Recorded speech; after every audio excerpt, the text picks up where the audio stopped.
My condition likes being ignored as little as I do. I must consume another artifact. And soon.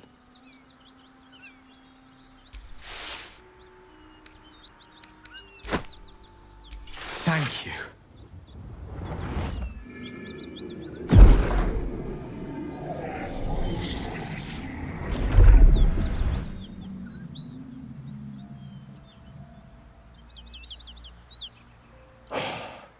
Good gods. It hardly has any effect. Oh, Mystra, have mercy on us all. Listen, I need to speak to you, to all of you. It would be unconscionable of me to remain silent. I might just be about to remedy that. You have to know who I was. You have to know who I really am. What I am is a walking shadow of the promise I once held. I'm what one might call a wizard prodigy. Who from an early age could not only control the weave, but compose it. Much like a musician or a poet. Such was my skill that it earned me the attention of the mother of magic herself. The Lady of Mysteries.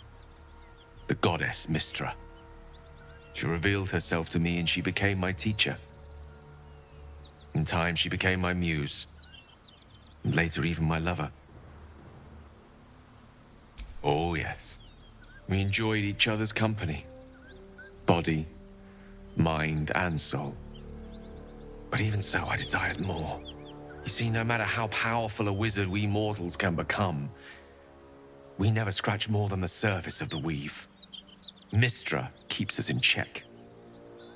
There are boundaries she doesn't let us cross, yet every time I was with her, I stood on the precipice, gazing into the wonders that lay beyond. I sought to cross her boundaries.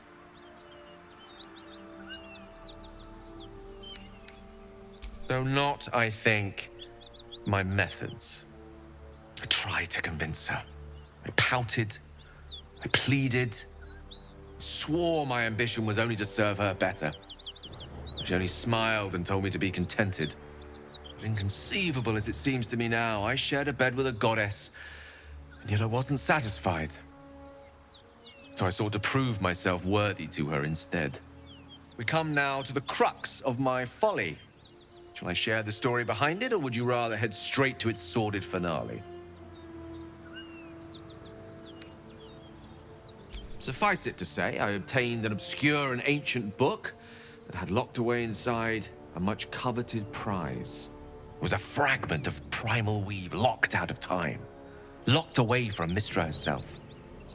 What if, I thought, what if, after all this time, I could return this lost part of herself to the goddess? I was certain that this deed of raw power, draped in romance, would convince Mystra to take me by the hand and welcome me into her hitherto forbidden domains. I was mistaken. I obtained the fabled book and took it into my study. As for what happened next... Here. Place your hand over my heart. Let me show you.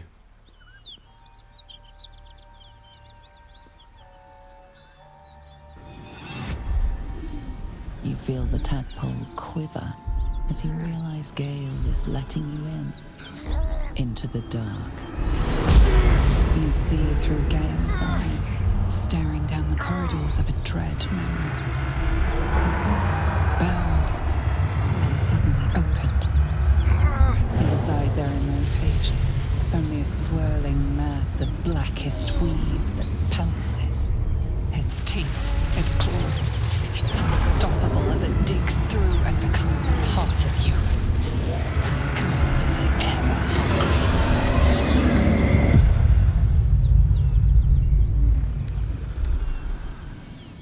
I'm sorry, but I had to. After all, this is only the beginning.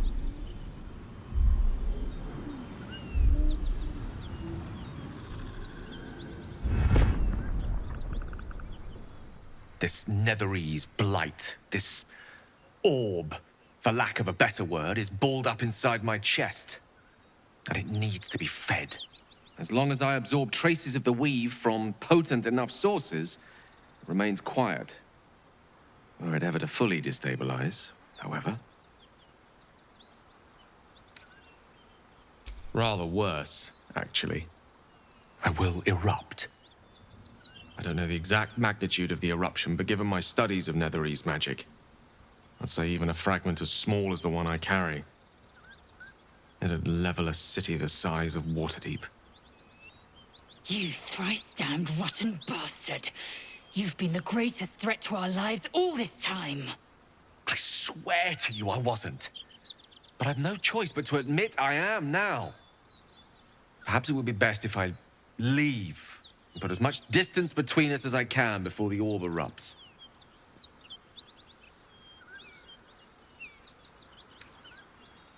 I know.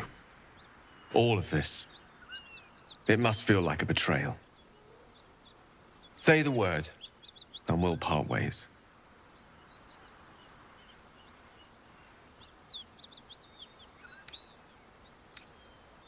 Once I'd step out of the protective aura of the artifact, it wouldn't be long before the Absolute overtakes me. I'd never let that happen, so I'd aim for a swift end. I would consume some midnight tears and venture as deep into the Underdark as I possibly could, till they cloud my eyes forever. With a bit of luck, I'd manage to make it to a Mind Flayer colony, so that when the orb erupts, one loud, last song of vengeance would reverberate through the dark. Wouldn't be a heroic end, but coarsely poetic enough in its justice.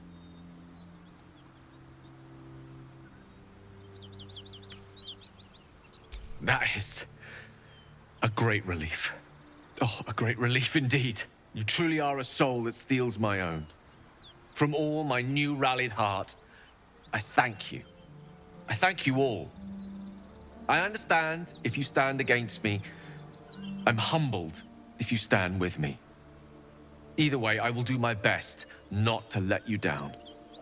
I stand at a precipice, but if you do not give up hope, neither shall I. I'll fight. I'll resist as long as I can. Now, even I am tired of the sound of my own voice. Let us venture forth.